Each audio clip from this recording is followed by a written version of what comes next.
नमस्कार। आज हम इस वीडियो में फिस्टुला इन एनो यानी बगंदर के बारे में हम डिस्कस करेंगे।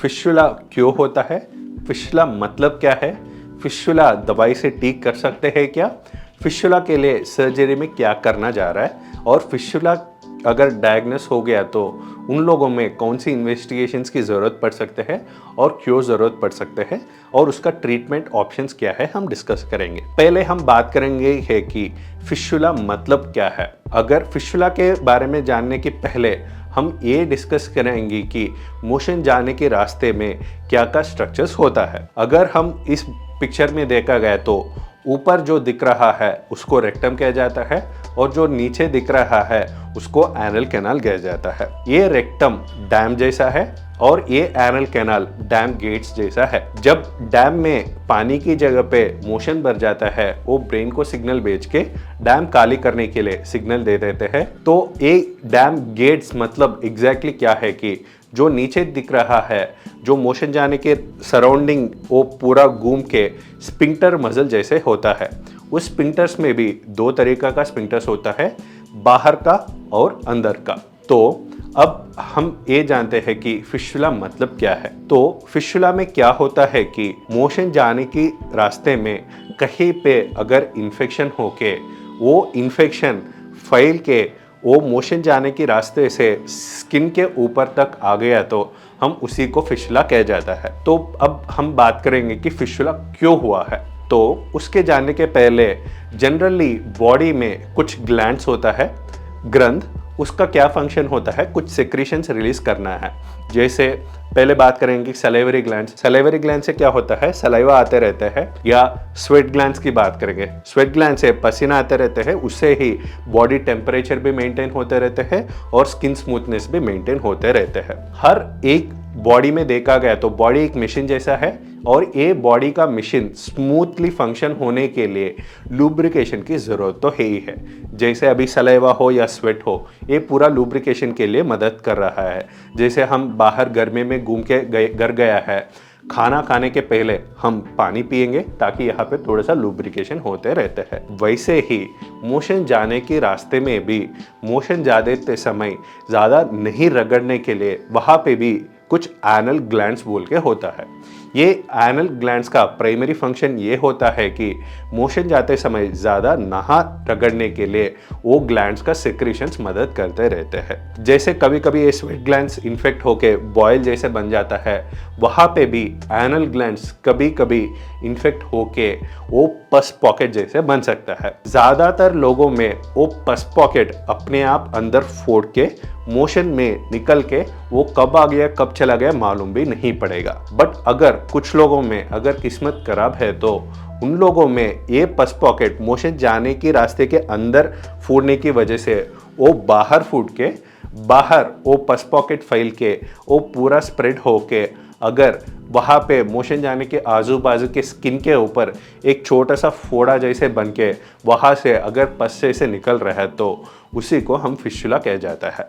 तो फिस्टुला में हम देखा गया तो प्रॉब्लम जो बाहर फूट गया है जहाँ से पस आ रहा है वो मेन प्रॉब्लम नहीं है। मेन प्रॉब्लम कहाँ शुरू हुआ, मोशन जाने के रास्ते में जहाँ पे वो ग्लैंड इन्फेक्ट होके वहाँ पे जो फूट गया है वो मेन कल्प्रिट है, क्योंकि पूरा बीमारी वहीं से शुरू हुआ। और ये फोड़ा क्यों नहीं बंद हो रहा है कि जब भी मोशन जाता है, मोशन में जो बैक्टीरिया पड़ा है, जो कृमि पड़ा है, वो अंदर रास्ते से वो फैल के बाहर आते रहते हैं। इसलिए अगर फिस्टुला में देखा गया तो उन लोगों में सिम्टम्स कैसे होता है कि कभी कभी वो फोड़ जैसे बन जाता है और वो पस पॉकेट थोड़ा सा बर्स्ट होके वो फोड़ के पस निकलते हैं और कुछ दिनों तक बहुत आराम मिल जाता है, क्योंकि वो जो भी पस अंदर जमा हुआ है वो बाहर आ चुका है। फिर दोबारा पस बन के ये फूटने तक कभी कभी दर्द कम हो रहता है, बट एक बार पस दोबारा बन गया है वो फिर दोबारा फोड़ के वो पस रप्चर होने तक दर्द होते रहता है। तो ये रिपीटेड साइकिल्स जैसे होते रहते हैं। नेक्स्ट बात आता है कि क्या ये फिशुला इन्फेक्शन ही बोला गया ना, ये इन्फेक्शन को हम दवाई से ठीक कर सकते हैं क्या बोल के बहुत सारे लोग पेशेंट्स पूछते रहते हैं। तो उसका जवाब है, मैं एक छोटी सी एग्जाम्पल से कंपेयर करते बता दूंगा। एक छोटी सी एग्जाम्पल से हम फिशुला को डिस्कस करेंगे। मान लीजिए घर के सामने एक म्युनिसिपैलिटी है। म्युनिसिपैलिटी मतलब पूरा वहाँ पे कचरा पड़ते रहता है। कचरा वहाँ पे जमा होने की वजह से वहाँ पे चूहा एक आ गया। एक चूहा पूरा आके, एक चूहा वहाँ पे एक सुरंग जैसे बना के नीचे आते आते मेरे घर के सामने वहाँ पे एक चूहा बाहर मेरे को दिख गया है। तो मैंने क्या किया है, पहले चूहा दिख गया तो मैंने रैट पॉइजन दिया, चूहा मर गया।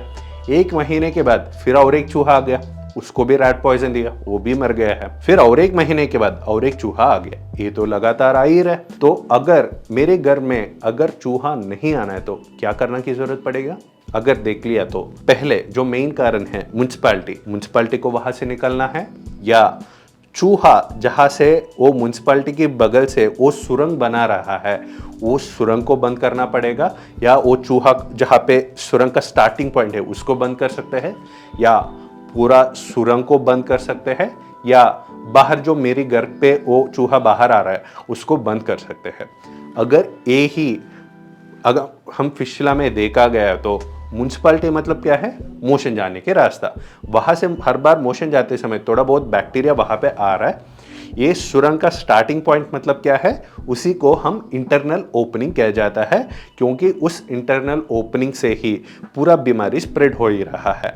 और ये सुरंग को हम फिशुला ट्रैक किया जाता है, और जो बाहर चमड़ी के ऊपर जो पस आ रहा है उसी को हम एक्सटर्नल ओपनिंग कहा जाता है। तो ये फिशुला केसेस में एंटीबायोटिक का रोल क्या है कि जैसे हमने डिस्कस किया, a antibiotic is equal to rat poison जैसा है।